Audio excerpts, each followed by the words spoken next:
বিসমিল্লাহির রহমানির রহিম। এটা মোহাম্মদিয়া শামসুল উলুম মাদ্রাসা। এরা স্থাপিত 1405 খ্রিস্ট হিজরিতে। চিন্তা করতে পারেন, এটা দুইজন আল্লাহর ওলির নাম। এটা হচ্ছে শামসুল হক ফরিদপুরে, আর একটা হাফিজ হুজুরের নাম মোহাম্মদুল্লাহ। এই দুই নামে এটা কুষ্টিয়ায় অবস্থিত মাদ্রাসা।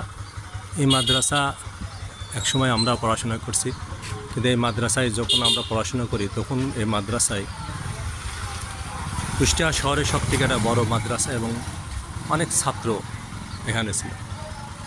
দীর্ঘদিন পড়াশোনা করতে এখানে দায়িত্ব ছিলেন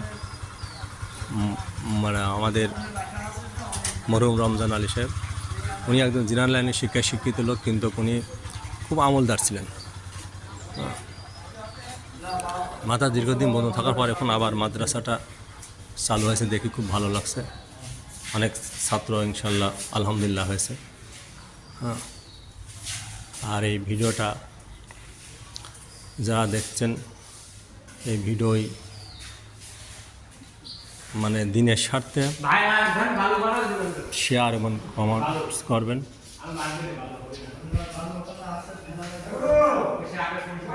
এই মাদ্রাসায় একসময় বাংলাদেশের প্রথম সারির আলেম, অধিকাংশ আলেম এখানে আসছে।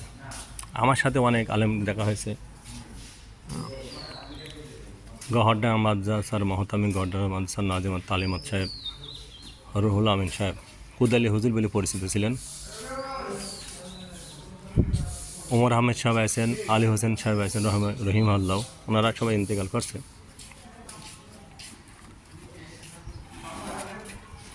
এই যে মাদ্রাসার ভিতরটা অনেক বড়, একটা শহরের ভিতর মাদ্রাসা। দীর্ঘদিন বন্ধ থাকার পরে আলহামদুলিল্লাহ আবার চালু হয়েছে। আসসালামু আলাইকুম। আপনি কি মাদ্রাসার শিক্ষক না ছাত্র? আমি এই মাদ্রাসার প্রথম ছাত্র ছিলাম। আপনার নামটা?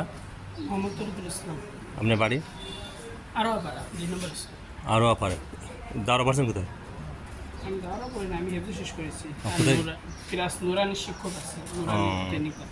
এখানে আমরা তাফসিরে জালালাইন পর্যন্ত এখানে তখন ছিল ওই যে আমাদের বরিশাল হুজুর নুরুল ইসলাম, মোহাম্মদুল্লাহ হুজুর, যে ফরিদপুর হুজুর, তারপরে গোপালগঞ্জের একজন ছিলেন তহিদ, মৌলানা তহিদুল ইসলাম। আবার চালু করছেন কয় তারিখ থেকে? আমরা গত জানুয়ারি 1 তারিখ থেকে চালু। এখন ছাত্র কয়জন আছে? এখন টোটালে ছাত্রছাত্রী আছে নুরানি দিয়ে, আবাসিক অনাবাসিক দিয়ে আছে প্রায় আমাদের 70 জন। আলহামদুলিল্লাহ অনেক ভালো। এই এলাকার লোক এখন মোটামুটি ইয়ে আছে। এই যে স্বামীরা এখন কোনো দায়িত্ব মনে না? ওনারা এখন কোনো দায়িত্ব নেই, এই মাদ্রাসা পুরোটা কমিটি করছে, এখন কমিটি করে নিচ্ছে। যাক আলহামদুলিল্লাহ। ভাই কিছু বলেন, আপনি তো মহল্লার মহল্লা, তাই না? যে আমাদের দীর্ঘ অনেক দিন বন্ধ ছিল, প্রায় 3-4 বছর। তারপরে আমরা এলাকার মানুষের সহযোগিতা নিয়ে এবং সবাইকে নিয়ে বসার পরে আমরা বলি যে দীর্ঘদিনের যে প্রতিষ্ঠিত মাদ্রাসাটা ছিল শামসুল উলুম মাদ্রাসা, এই মোহাম্মদিয়া শামসুল উলুম মাদ্রাসা, তো এইটা আমরা চালু করার জন্য প্রত্যেকের দুয়ারে দুয়ারে যাই এবং আমার এলাকাবাসী বিশেষভাবে আমাদের প্রত্যেককে হেল্প করেছে এবং সার্বিক সহযোগিতা করেছে। তারপরে আমরা এটা চিন্তা করলাম যে আমরা দলবল নির্বিশেষে প্রত্যেককে নিয়ে আমরা বসি, এখানে কোনো দলের ইয়ে নয়, নিয়ে আমরা বসার পরে প্রত্যেকের মধ্যে যে আপনারা চালান, আমরা সহযোগিতা। সব থেকে আলফালা জামে মসজিদে যার অবদান বেশি, যে সভাপতি, উনি হল আব্দুল কাদের, আমার চাচা, শ্রদ্ধেয় চাচা। উনি সব থেকে, ওনার উদ্বেগ এবং অবদান ওনার সব থেকে বেশি, যার কারণে আমরা এই পর্যন্ত আগাতে পেরেছি। মাসুম ওয়াসিম হল সেক্রেটারি, আমি জয়েন্ট সেক্রেটারি আলফালা জামে মসজিদের এবং মাদ্রাসার সদস্য। তো ইনশাল্লাহ আগামীতে দোয়া করবেন যে আমরা যাতে এই মাদ্রাসাটাকে পূর্ণাঙ্গভাবে, যে পূর্বে যেভাবে ছিল ওইভাবে আমরা এই মাদ্রাসাটাকে যাতে আগায় নিয়ে যেতে পারি এবং এর সাথে আপনাদেরও সহযোগিতা করতে হবে, যেহেতু আপনারা এই মাদ্রাসার ছাত্র ছিলেন। এবং আপনার পরিচিত যারা আছে আপনারা তাদের প্রত্যেকে বলে দেবেন যে আমরা এই মাদ্রাসা এরকম দেখে আসলাম, চালু হয়ে গেছে, খুব ভালো লাগছে। তো আমার মনে হয় যে আপনারাও যদি আমাদের সহযোগিতা করেন, আপনারা যেহেতু এখানকার ছাত্র ছিলেন সেই সময়, হ্যাঁ, তো আজকে আপনারা অনেক উপরে গেছেন, অনেক জায়গায় চাকরি করতেন, সরকারি বেসরকারি, তো আপনাদের সহযোগিতা পেলে হয়তো আমরা মনে করবো যে আমরা আরও আগে যেতে পারবো। আমরা এটা ই করবো, আমরা যারা পুরাতন ছাত্র ছিলাম তারা একটা হোয়াটসঅ্যাপ গ্রুপ খুলে হ্যাঁ, আমরা একটা এখানে একটা কোনো অনুষ্ঠান বা এই জাতীয় কোনো করা যায় না, ছুটির দিন, হ্যাঁ, সবাই আসি দেখা আছে কীভাবে আমরা আরও সহযোগিতা করতে পারি।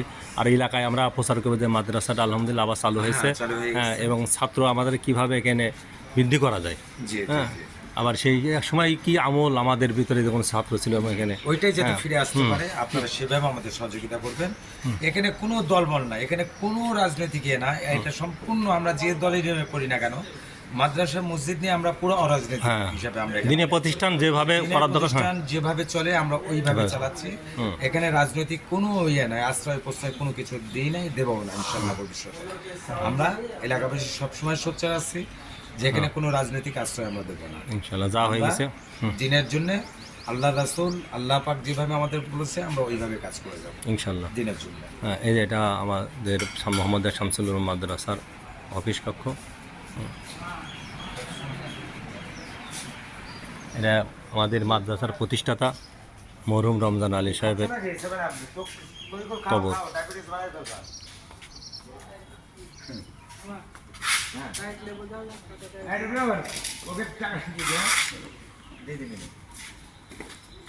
আরে তুই চিন্তা করে আমি থাকতে কোনো ভরসা নাই, ঠিক আছে।